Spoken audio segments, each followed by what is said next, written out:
Hello বন্ধুরা, আজ আমি আপনাদের সামনে নিয়ে আসলাম গরুর মাথার ঘিনু খুব সহজে কিভাবে রান্না করা যায়। আমি কড়াইতে প্রথমে তেল দিছি, পরিমাপ মতো তেল দিয়ে নেবেন। তারপরে এখানে 4-5টা বড় সাইজের হলে পেঁয়াজ দেবেন, আর ছোট হলে একটু বেশি দিবেন। এগুলো ভালোভাবে নাড়াচাড়া দিয়ে নেবেন, লাল না হওয়া পর্যন্ত অপেক্ষা করবেন। ভালোভাবে ভেজে নিতে হবে, একটু কালার হবে। তারপরে এখানে দিয়ে দেবেন তেজপাতা, লবঙ্গ, এলাচ, দারুচিনি দিয়ে ভালোভাবে নাড়াচাড়া দিয়ে নেবেন।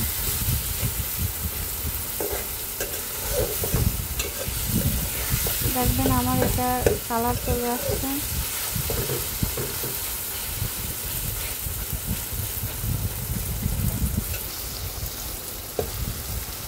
দেখেন এখানে পেঁয়াজের কালার লালচে ভাব চলে আসছে।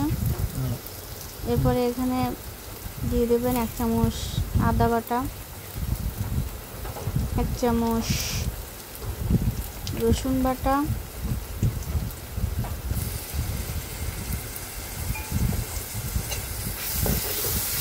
দিয়ে ভালোভাবে নাড়াচাড়া দিয়ে নেবেন।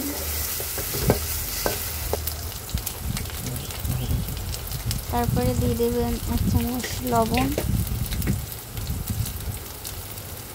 আমার এখানে অল্প পরিমাণে মাথার ঘিনু আছে, এর জন্য অল্প পরিমাণে দিচ্ছি 1 চামচ হলুদের গুঁড়া, দিয়ে দেব ঝালের গুঁড়া 2 চামচ। যে যেমন ঝাল খাবেন সে তেমনই দিয়ে নেবেন।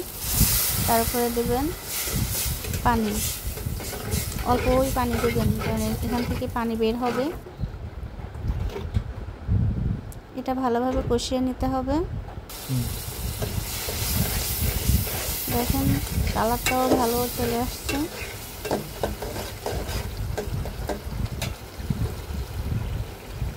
এখন এখানে দিয়ে দেব 1/2 কেজির মতো আগে থেকে রাখা মাথার ঘিনু।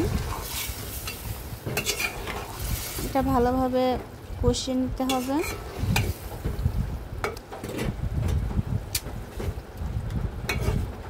দেখেন এখান থেকে পানি আসছে, যে পরিমাণ পানি দিয়েছিলাম তার থেকে পানি বের হচ্ছে। তারপরে দিয়ে দেবো ঢাকনা।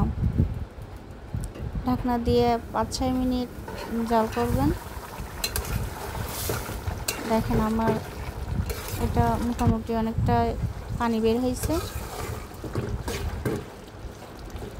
আর 3-4 মিনিট জ্বালানোর পরে দেখবেন এটা সিদ্ধ হয়ে গেছে।